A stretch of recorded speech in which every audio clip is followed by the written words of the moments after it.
আসসালামু আলাইকুম ভিউয়ার্স, আশা করি আপনারা যে যেখান থেকে আমার এই ভিডিওটি দেখতেছেন সবাই আল্লাহর অশেষ রহমতে ভালো আছেন।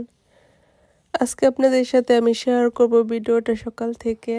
আজকে সকালে হচ্ছে যে পরোটা দিয়ে ছানার মিষ্টি দিয়ে খাবো। এই যে আপনাদের ছানার মিষ্টি দুইটা দেখাইতেছি। এই মিষ্টি আর সাথে আর কি 1 কেজি মিষ্টি আর কি বাংলাদেশ থেকে পাঠাইছিল কিছুদিন আগে, বলতে আরো 2 মাস আগে আর কি। মিষ্টিগুলা পাঠাইছে আরো 3-4 মাস আগে, কিন্তু এটা আমি ডিপে রেখে দিয়েছিলাম, কারণ মাঝে মাঝে এরকম বাংলাদেশের মিষ্টি খাওয়ার অনেক বেশি একটা ওঠে, কি বলে, খুবই আর কি মন চায় যে বাংলাদেশের এরকম মজার মিষ্টি খেতে। তখন এখানে যে মিষ্টিগুলো আছে না, বাংলাদেশের মিষ্টির মতো এরকম স্বাদ পাওয়া যায় না, তখন এখান থেকে মিষ্টি কিনে খাই। কিন্তু ওই বাংলাদেশে যে একটা মিষ্টি, যে একটা মজা, ছানা যে একটা মজা, এই মজাটা এখানকার ছানাতে আসে না। এখানে হচ্ছে ছানাগুলাতে কেমন জানি দাঁতের নিচে পড়লে আর কি কসকস করে। তো এই জন্য আমার যেহেতু অনেক ছানার মিষ্টি পছন্দ, আমার হাজবেন্ডেরও পছন্দ।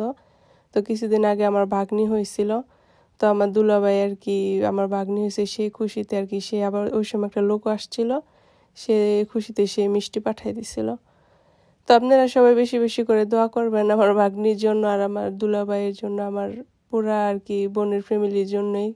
যেহেতু আমার দুলাভাই আর কি মিষ্টিটা ওনার মেয়ের জন্য মন করে পাঠাইছে, তো সবসময় যাতে উনি এমনই শালির জন্য ওটা সেটা মনে করে করে বেশি বেশি করে পাঠাতে পারে, এই জন্য আপনারা বেশি বেশি করে দোয়া করবেন। আর আমার ভিডিওটা যদি আমার দুলাভাই দেখে, তাহলে যাতে সে বুঝতে পারে যে শালি কতটা প্রশংসা করতেছে তার জন্য, তাইলে সে আরো বেশি বেশি করে যাতে আমার জন্য পাঠায়।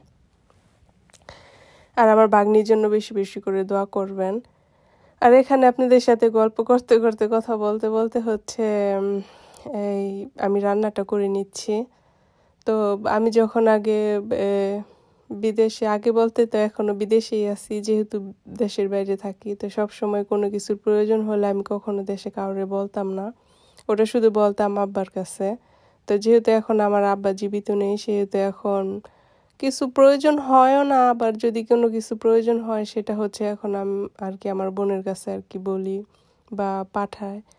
তো এখন যেহেতু আমার দুলাভাই দেশেই আর কি আছে, আগে যখন বিদেশ ছিল তখন তো ছিল, এখন যেহেতু দেশে থাকে, তো এখন হচ্ছে দুলাভাই ওটা সেটা আর কি পাঠায়, যে এটা দিমু ওটা দিমু মনে করে করে দেয়। তো এই জন্য হচ্ছে আর কি ভালো লাগে, মাঝে মাঝে ভালো লাগার থেকে কিছু কিছু কথা আপনাদের সাথে শেয়ার করি, বলি। শুধু যে বাবার বাড়ি থেকে দেয় বিষয়টা এরকম না, শ্বশুর বাড়ি থেকেও পাঠায়। তারাও জিজ্ঞেস করে কিছু কি লাগবে কিনা, পাঠাবে কিনা, কিন্তু মানুষ তো আর আমার জন্য তো আর ওই 10 কেজি 20 কেজি মাল নিয়ে আসতে পারে না। তো যতটুকু আনে এতটুকুর মধ্যে আর কি 2 বাড়ি থেকে আর কি মিলিয়ে ঝিলিয়ে আর কি যতটুক পারে অতটুক দিয়ে দেয়। তো তাদের প্রতি আমার অনেক বেশি ভালোবাসা আর কৃতজ্ঞতা, যে তারা হয়তো বা আছে দেখে মনে করে দেয়, বলে, এই আর কি। তো আপনাদের সাথে গল্প করতে করতে আমার এই রান্নাটা হয়ে গেল। এটা হচ্ছে আমি একটা সামুদ্রিক মাছ রান্না করলাম, পেঁয়াজ দিয়েই ভুনা করলাম। এই কারণে এই মাছ আমার কাছে এই তরকারি দিয়ে খেতে ভালো লাগে না, শুধু ভেজে খেতে ভালো লাগে আর শুধু পেঁয়াজ দিয়ে ভুনা করে খেতে ভালো লাগে। এটা রান্না করব, আর হচ্ছে সাথে কাসকি মাছ রান্না করব। এই দুইটাই আর কি আজকে রান্না করব, সাথে ভাজি টাজি কিছু করব, কিন্তু হয়তো অত কিছু আপনাদের সাথে শেয়ার করা হবে না। আপনাদের সাথে মাঝে মধ্যে একটু ভালো লাগা থেকে কিছু কিছু জিনিস একটু ভিডিও করা হয়, সব কিছু তো আর শেয়ার করা হয় না, ভিডিও করা হয় না। মাঝে মধ্যে যেটা মন চায়, যেটা ভালো লাগে সেটা শেয়ার করি, আর যেটা মনে চায় না, ভালো লাগে না, সেগুলো আর শেয়ার করা হয় না। তো রান্না বান্না তো প্রতিদিন সবারই কাজ, সবাই জানে। আর আমার যেহেতু ছোট্ট একটা ফ্যামিলি, সেহেতু আমার প্রতিদিন রান্নাও করতে হয় না, কারণ আমি একা যেহেতু বাসায় থাকি, আমার হাজব্যান্ড কাজ করে, তো রাত্রে এসে সে খাওয়া দাওয়া করে।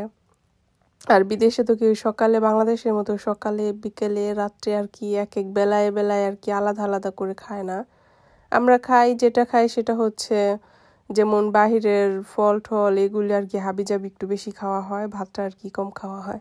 তো এটা শুধু আমি না, আমরা যারা বিদেশে থাকি সবাই আমার কাছে মনে হয় একই রকম, এরকম আর কি ভাতের নেশা আর কি কম থাকে। আর এখানে হচ্ছে যে কাসকি মাছ 1 প্যাকেট আনছে, কিন্তু দেখেন কতটুকু একটু মাছ, এতটুকু একটু মাছ, তাও 1 প্যাকেটে থাকে।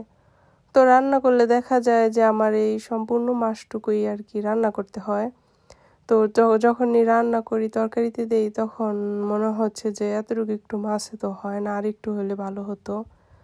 তো এখন তো আর আমার কিছু করার নেই, আপনাদেরকে সামনে প্যাকেটটা খুলে দেখালাম যে ওনাদের একটা প্যাকেটে কতটুকু মাছ থাকে, আর আমি এর চাইতে বেশি দিয়ে কিভাবে রান্না করব। তো এর জন্য যতটুকু মাছ আছে এতটুকুর সাথে আমি যে আলু চিকন চিকন করে কেটে নিচ্ছি, এটা আমি হাতে মেখে পরে রান্নাটা বসিয়ে দেব। আর এরকম কাসকি মাছ, তারপরে আরও অন্যান্য মাছ কি বলে, এগুলি যদি হাতে মেখে একদম পোড়া পোড়া করে চচ্চড়ি করে দেখতাম আগে রান্না করতো ধনেপাতা দিয়ে টমেটো দিয়ে, সেটা খেতে কিন্তু খুবই বেশি ভালো লাগতো। তো আমি সেটা মনে করেই আর কি যে এখন রান্নাটা করতেছি। আর এই চচ্চড়ি তরকারিটা আমার মা দেখতাম খুব মজা করে রান্না করতো।